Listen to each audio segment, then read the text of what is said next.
బట్టతలతో బాధపడుతున్నారా? Latest technique తో Shreeroop cosmetic clinic లో హెయిర్ ట్రాన్స్ప్లాంటేషన్.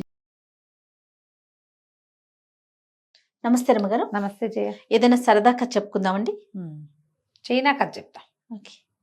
చైనాతో కాదో తెలీదు, ఏదో అట్లా చెప్తారు. పూర్వము పల్లెటూళ్ళల్లో చాంగ్ అని ఒక కుర్రాడు ఉండేవాడు. గాడిదల మీద కొన్ని వస్తువులు వేసుకుని వేరే ఊళ్ళకి తీసుకెళ్ళి అమ్ముకుంటూ ఉండేవాడు. ఆ ఊరు ప్రయాణాలు చేయాలంటే గాడిదల మీద వస్తువులు వేస్తే గాడిదలు తోలుకుంటూ నడవాలి. అవును. గాడిదలు గుర్రాలాగా గ్యాలపింగ్లు అవి చెయ్యవు, పోతూ ఉంటాయి, బరువులు మోస్తాయి. ఒక గాడిద మీద వీడు ఎక్కేవాడు. ఈ దగ్గర ఒక గాడిద ఉంది ఉంటాయి. అలా ఎవరైనా అట్లా చేసేవాడు. ఒక గాడిద మీద ఎక్కితే అది అట్లా తీసుకుపోతుండేది స్లోగా. లేకపోతే వాటిని తోలుకుంటూ వీళ్ళు నడుస్తుండేవాళ్ళు, అవి నడుస్తుండే, బరువు అంతా అవి మోసేవి, వీళ్ళు చేతులు ఊగించుకుంటూ నడిచేవాళ్ళు. అయితే ఏమైంది, ఒకసారి ఈ చుట్టుపక్కల వ్యాపారాలు చాలా అయినాయి, పై ఊళ్ళకి వెళ్ళాలనుకున్నాడు. అదొక కొండ ప్రాంతం, కొండ ఎక్కి దిగాలన్నమాట. అయితే సరే ఆ కొండ ఎక్కడానికి బయలుదేరాడు. కొండ ఎక్కితే ఇక బాగా అలసటగా ఉంది. ఎంత అలసటగా ఉందో చూస్తే ఒక పూటకోళ్ళ ఇల్లు కనపడింది. ఎవరో ఒక నడివేసి ఆవిడ అది నడుపుతోంది. బయట బోల్డని గాడిదలు కట్టేసి ఉన్నాయి. ఆవిడ గాడిదలు అవి అద్దెకిస్తుంది కూడా అట ఇక్కడి నుంచి వ్యాపారానికి. తర్వాత ఏమో లోపలికి బోళ్ళంతమంది ఆసామీలు కూడా కనపడ్డారు. సరే వీడు వెళ్ళాడు, మన చాంగు లోపలికి వెళ్ళాడు. లోపలికి వెళ్తే రా రా అని ఆదరంగా పిలిచింది. ఏమిటి ఒక గాడిదైనా ఉంది నీకు, కావాలంటే మా ఒక 2 గాడిదలు ఇస్తానులే అని కూడా మాట్లాడింది. రొట్టెలు చేసింది. వీడి కాళ్ళు తేలిపోతున్నాయి, కళ్ళు పడిపోతున్నాయి, నిద్ర వచ్చేస్తోంది బాగా. సరే ఇంతంత రొట్టెలు ఏవో చేసింది, అందరూ తింటున్నారు. వీడు ఏదో మంచినీళ్ళు తాగాడు, జావ ఏదో తాగేసరికి కళ్ళు మూతలు పడిపోతున్నాయి. రొట్టెలు చేతిలో పెడితే ఆ రొట్టెల పళ్ళని చేత పుచ్చుకొని పడుకుని తింటానులే అన్నాడు. కానీ ఆ రొట్టె తల కింద పెట్టుకుని తల పక్కన పెట్టుకుని పడుకుని నిద్రపోయాడు. నిద్ర పట్టేసింది, తినలా. సరే ఇది ఎప్పుడు కొంచెం 7, 8 గంటలు 9 గంటలకు పడుకునేసాడు. 8, 9 గంటలకు పడుకున్న వాళ్ళకి 1 గంటకో ఎప్పుడో మెలకు వచ్చేస్తుంది జనరల్గా కదా. మెలకు వచ్చింది. మెలకు వస్తే ఏదో తమాషా శబ్దం. చుట్టుపక్కల అందరూ పడుకుని ఉన్నారు చాలామంది. వీడు ఒక సత్రం గదిలో, ఆ సత్రంలో ఒక గదిలో పడుకున్నాడు. పెద్ద హాల్ లాంటిది, అటు పక్కన ఇటు పక్కన చాలా గదులు ఉన్నాయి. ఇతను ఒక్కొక్కగా పడుకున్నాడు. చూస్తే అవతల గదుల్లో అంతా జనాలు పడుకున్నట్టు కనపడుతున్నారు. ఏమిటో శబ్దం వస్తుందని వీడు లేచి మెల్లిగా అటు ఇటు తిరుగుతూ ఉంటే ఈ సత్రం ఈ హాల్స్ ఆనుకుని ఒక గది ఉంది. ఆ గదిలోకి ఈ సత్రం ఓనరు లోపలికి వెళ్తుంది. అది ఆ శబ్దం ఏదో తలుపు తీసుకుని వస్తుంది అనమాట. వీడు రాత్రి 12 గంటల వేళ ఏం చేస్తుందా అని చూస్తే ఆడు లోపలికి వచ్చి ఆ గదిలోకి వెళ్ళి ఆ గదిలో ఒక బాక్స్ అంత పెట్టె, ఆ పెట్టెత్తింది. పెట్టెలో ఒక కాడి నాగలి, అదే ఒక నాగలి, ఎడ్ల బొమ్మలు ఉన్నాయి.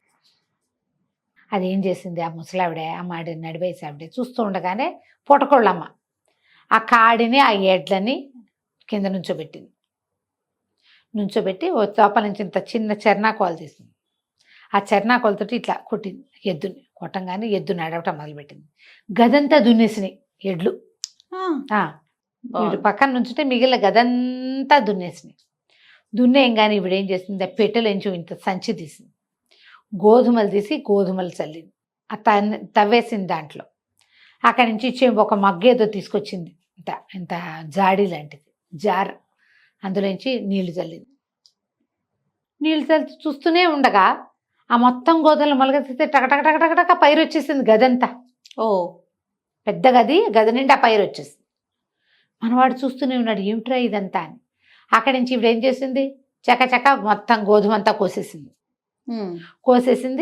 అక్కడి నుంచి టపా బల్లగేసి కొట్టేసి గోధుమలన్నీ సెపరేట్ అయిపోయింది. లోపల నుంచి ఒక చిన్న తిరగలు తీసి తిరగట్లో పోసింది. ఇవన్నీ ఇదంతా విసిరింది. పెద్ద పని చేయట్లా, పని చేస్తోంది కానీ ఆ పని చేస్తున్నట్లేదు. ఇంత రాసిగా అంత గోధుమ పిండి వచ్చింది. అన్ని క్షణాల్లోనే తెల్లవారేసరికల్లా, తెల్లవారుజాము కల్లా పిండి తయారైపోయింది. సరే ఇవిడేమనుకుంది, రేపు ఎంతమంది వస్తారో ఈ పొడిని పిండి సరిపోతుందో లేదో అందరినీ గాడిదల్ని చేయటానికి అనుకుంటోంది. వినేసాడు అది. ఏమిటి పిండితో గాడిదలు చేస్తుందా ఏమిట్రా అనుకున్నాడు. సరే తెల్లారాక ఇతను వెళ్ళి పడుకున్నాడు. ఆ రొట్టె ముక్కల్ని బ్యాగులో పెట్టేసుకున్నాడు. తెల్లారు లేచి చూసేసరికి, ఇతను లేచేసరికి ఎవరు లేరు. ముసలావిడ మాత్రం అక్కడ కూర్చునింది. గల్లాపెట్టి దగ్గర. వాకిట్లో బయట బోల్డ్ అని గాడిదలు ఉన్నాయి. అంతకుముందు గాడిదలు ఉన్నాయి, ఇప్పుడు కూడా గాడిదలు ఉన్నాయి. బోల్డ్ గాడిదలే కనపడ్డాయి కానీ ఒక్క పిట్ట పురుగు మనిషి కూడా లేరు అక్కడ. లేచావా అంది. లేచాను. వెళ్ళొస్తాను అన్నాడు. వెళ్ళొస్తానంటే ఆవిడేం చేస్తుంది, 4 రొట్టెలు చేసి చేతిలో పెట్టింది. వెళ్ళేటప్పుడు ప్రయాణంలో తిను అని బ్యాగ్లో పెట్టుకున్నాడు. తింటానులే అని. ఇంకో గాడిదని ఎక్కెళ్ళిపోయి ఆ ఊరు ఇక ఆ రొట్టెలు ముట్టుకోలా. ముందు తల కింద పెట్టుకున్నాడు కదా, అది ముట్టుకోలా. మొత్తం రొట్టెలన్నీ బ్యాగ్లో పెట్టి ఉంచుకున్నాడు. దారిలో ఏవో తిన్నాడు. అదేదో పై ఊరు చేరాడు. పై ఊరు చేరితే సరే వీటి తెచ్చిన సరుకులు అవన్నీ అమ్మకాలు అవుతున్నాయి. ఏవో కొత్త సరుకులు కూడా మామూలుగా అప్పుడు అట్లా చేసేవాళ్ళు. మన ఊళ్ళో సరుకులు తీసుకెళ్ళి అక్కడ అమ్మేయటం, అక్కడవేవో తెచ్చుకోవటం. ఆ సరుకులు కొనుక్కుంటుంటే ఒక 3-4 వ్యాపారస్తులు ఏ ఊరు ఏమిటి అని అడిగి రాబోయి టీ తాగుదామని ఏదో కొట్లోకి తీసుకెళ్లారు. అక్కడ కూర్చొని నువ్వు వెళ్లే దారిలో ఏమున్నాయి అవి ఉన్నాయని మాట్లాడి, ముసలావిడ ఇది ఉంది కదా ఆవిడ గాడిదలు అమ్ముతుంది అన్నాడు అని చెప్పారు. ఆవిడ దగ్గర గాడిదలు ఎక్కడివి, వెళ్ళేటప్పుడు కట్టేసి ఉన్నాయి కానీ గాడిదలు ఎట్లా అమ్ముతుంది అంటే, ఎప్పుడు చూసినా ఆవిడ దగ్గర గాడిదలే ఉంటాయి. మనం వెళ్ళేటప్పుడు అక్కడి నుంచి గాడిదలు కొనుక్కు వెళ్ళిపోవచ్చు, వచ్చేటప్పుడు మళ్ళీ గాడిదలు ఉంటే మళ్ళీ గాడిదలు తీసుకుని రావచ్చు అని చెప్తున్నారు వ్యాపారస్తులు. ఆవిడ గాడిదల వ్యాపారమే చేస్తుంది. మనకి ఇప్పుడు గాడిదలు కావాలంటే కబురు చేస్తే 10 గాడిదలు పంపిస్తుంది.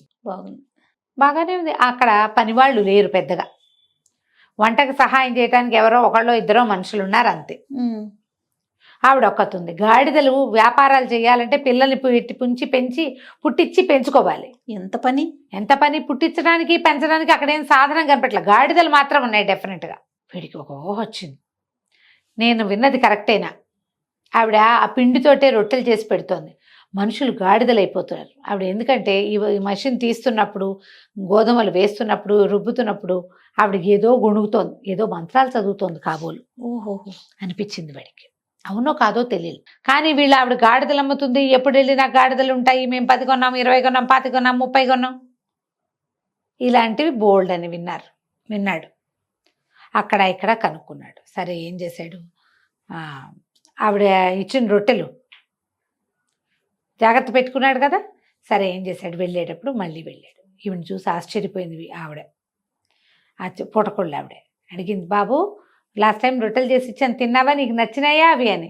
అబ్బాయి నేను తినలేదండి, మరి మేము వెళ్తుంటే వాళ్ళు ఎవరో వ్యాపారస్తులు కనపడ్డారు, వాళ్ళు అప్పుడెప్పుడో మీ దగ్గర తిన్నారట, నేను మీ దగ్గర నుంచి వస్తానని తెలిసి వాళ్ళు నా రొట్టెలు తీసుకుని తమ రొట్టెలు ఇచ్చారు, రండి మీరు కూడా వాళ్ళ ఊరి ప్రాంతం రొట్టెలు చూద్దురు కానీ ఎంతో బాగుంటాయి, మరి అవి ఎట్లా ఉంటాయో చూద్దురు కానీ మీరు కూడా చెయ్యొచ్చు కదా, వచ్చేటప్పుడు మళ్ళీ కనపడ్డారు వాళ్ళు అని చెప్పేసరికల్లా సరే ఏం చేసింది, అంత ముద్దుగా పిలుస్తుంటే ఎందుకు వద్దంటారు, ఉండు చాయ్ పట్టుకొస్తానని టీ చేత్తో పుచ్చుకొచ్చింది. వీడేం చేశాడు, మంచి రొట్టె తను అక్కడి నుంచి తెచ్చుకున్న రొట్టె ఏమో గుర్తుగా పెట్టుకుని దానికి ఒక ముక్క విరిచి పెట్టుకున్నాడు.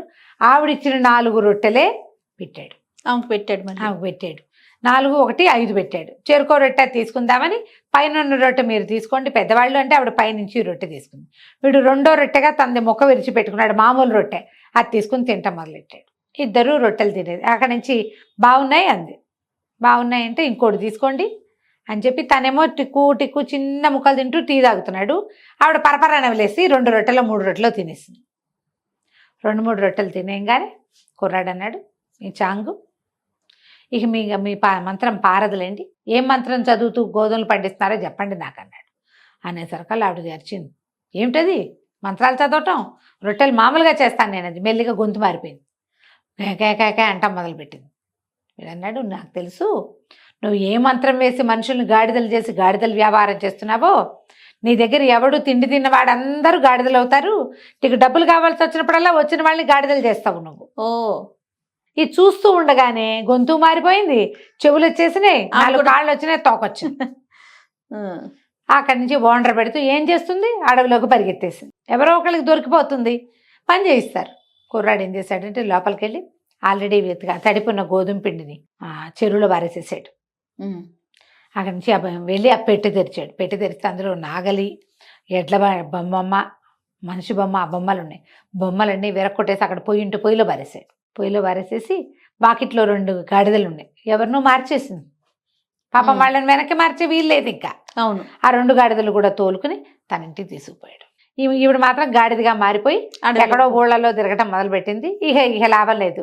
అందరూ చెప్పుకునేవాళ్ళు. అక్కడ ఒక పూటకోళ్ళు అమ్మండేది, చక్కగా రొట్టెలు చేసి పెట్టేది, 3 గాడిదలు వ్యాపారం చేసేది, ఏమైపోయిందో అనుకునేవాళ్ళు. పాకిట్లో ఉన్న 2 గాడిదల్ని వాడు మోసుకెళ్ళిపోయాడు. ఇక గాడిదలు లేవు, ఇల్లు ఖాళీ. పని వాళ్ళు వచ్చి చూస్తే ఆవిడ లేదు. తర్వాత ఎవరో ఏ పిండో రొట్టె చేసుకుని ఏదో బతుకుంటారు. ఈవిడ పేరు మాత్రం ఇంకా లేకుండా పోయింది. కంచికి మనం ఇంటికి. చాలా బాగుంది, మంచి తెలివిగా చేశాడు. నమస్తే రమ్మ గారు. నమస్తే.